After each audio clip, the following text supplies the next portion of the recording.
क्या होगा अगर मैं आपसे कहूं कि जिस सीट को बीजेपी का सबसे सुरक्षित किला माना जाता था, जहां लोग कहते थे कि यहां तो कुत्ते बिल्ली भी बीजेपी के सीट पर चुनाव लड़ जाएंगे तो जीत जाएंगे, उसी सीट पर बीजेपी हार गई। और हराने वाला कोई बड़ा मुख्यमंत्री नहीं, न कोई केंद्र मंत्री, बल्कि वही प्रशांत किशोर,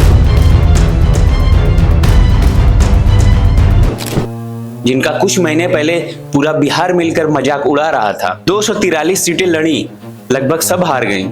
लोग कहने लगे कि ये खत्म हो चुका है, लेकिन वही आदमी आज बीजेपी के राष्ट्रीय अध्यक्ष के गढ़ में जीत गया। तो सवाल सिर्फ इतना नहीं है कि प्रशांत किशोर जीत गया, सवाल ये है कि बीजेपी का सबसे मजबूत किला कैसे ढह गया, और क्या यह सिर्फ एक उपचुनाव है या बिहार के राजनीति में आने वाला एक बड़ा बदलाव का ट्रेलर है। आज पूरा विश्लेषण करेंगे। बांकीपुर इतना महत्वपूर्ण क्यों है? सबसे पहले समझते हैं कि बांकीपुर कोई सामान्य विधानसभा सीट नहीं है। यह पटना का सबसे प्रतिष्ठित इलाका माना जाता है। यहाँ से लेकर कई चुनाव बीजेपी जीतती रही। पूर्व विधायक और अब बीजेपी के राष्ट्रीय अध्यक्ष नितिन नवीन इस सीट से लगातार जीतते रहे। इस सीट को बीजेपी का सबसे सुरक्षित किला माना जाता था, यानी यहाँ चुनाव से पहले लोग नतीजा तय मान लेते थे। इसलिए जब उपचुनाव आया तब सभी राजनीतिक विश्लेषकों का मानना था कि बीजेपी आराम से जीत जाएगी। लेकिन राजनीति में सबसे बड़ा भ्रम यही होता है कि कोई सीट हमेशा सुरक्षित नहीं रहती है। प्रशांत किशोर की वापसी।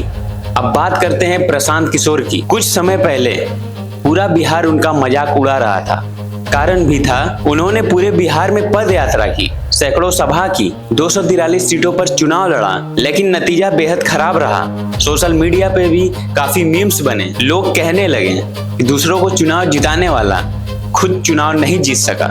लेकिन प्रशांत किशोर बार बार एक बात कहते थे कि मैं अभी मरा नहीं हूँ। आज उस लाइन का मतलब समझ आता है। उन्होंने हार के बाद भी राजनीति नहीं छोड़ी। उन्होंने संगठन बनाया और कार्यकर्ताओं को जोड़ा, और सबसे बड़ी बात, उन्होंने मैदान में उतरने का फैसला किया। इस बार दावा सिर्फ पार्टी का नहीं था, उनकी पूरी राजनीति खास दांव पर लगी थी। आखिर जीत कैसे मिली?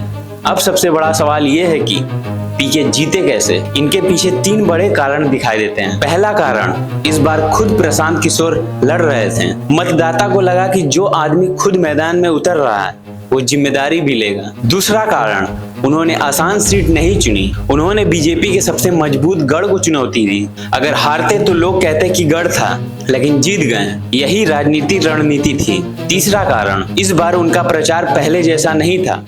कोई बड़े बड़े वादे नहीं थे, कोई हवा हवाई बातें नहीं, सिर्फ एक संदेश। 15 साल से एक ही व्यवस्था है, अब नया विकल्प चुनिए। एक बार सब लोग संकल्प लीजिए, अगली बार वोट। एक बार जीवन में वोट किसी नेता के लिए नहीं, किसी दल के लिए नहीं, जाति के लिए नहीं, 5 किलो अनाज के लिए नहीं, नाली गली के लिए नहीं, हिंदू मुसलमान के लिए नहीं, मंदिर मस्जिद के लिए नहीं, लालू नीतीश मोदी प्रशांत किशोर के लिए नहीं। जीवन में एक बार वोट। सबको संकल्प लेना है, जीवन में एक बार वोट अपने अपने बच्चों के लिए देना है, अपने बच्चों के शिक्षा और रोजगार के लिए देना है। ताली नहीं खे बजावे के, कितना बुर्बक मत बुझो। ताली नहीं बजाना है। अगर बात समझ में आया तो हाथ उठाइए और संकल्प लीजिए। एक एक आदमी को हाथ उठाकर संकल्प लेना है। लोगों के पास यही संदेश पहुंचा। बीजेपी की हार कितनी बड़ी है? अब बीजेपी की हार सिर्फ एक सीट की हार नहीं है, यह बीजेपी की राष्ट्रीय अध्यक्ष के गढ़ की हार है। संदेश पूरे देश में जाएगा। जिस सीट को सबसे सुरक्षित माना जाता था वही पार्टी हार गई। भले से ये उपचुनाव हो, लेकिन राजनीति में प्रतीक बहुत मायने रखती है। हालांकि यह भी सच है कि उपचुनाव और आम चुनाव अलग होते हैं, इसलिए इस नीति को सीधा अगले विधानसभा चुनाव का संकेत मान लेना भी जल्दबाजी होगी। सबसे बड़ा नुकसान किसका? दिलचस्प बात यह है कि इस चुनाव में सबसे ज्यादा नुकसान शायद आरजेडी को हुआ। क्यों?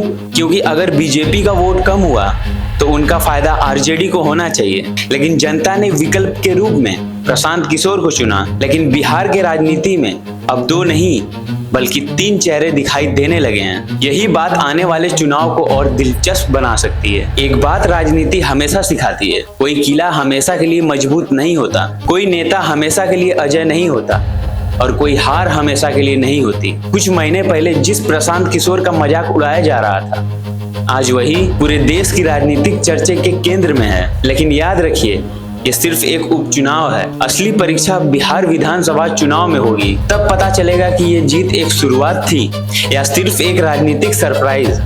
आपको क्या लगता है, क्या प्रशांत किशोर बिहार की राजनीति में एक बड़ा बदलाव ला पाएंगे या फिर बीजेपी और आरजेडी अगले चुनाव में वापसी करेगी? आपकी राय क्या है, कमेंट में बताएं। और वीडियो पसंद आए तो वीडियो को लाइक करें, हमारे चैनल को सब्सक्राइब करें। धन्यवाद।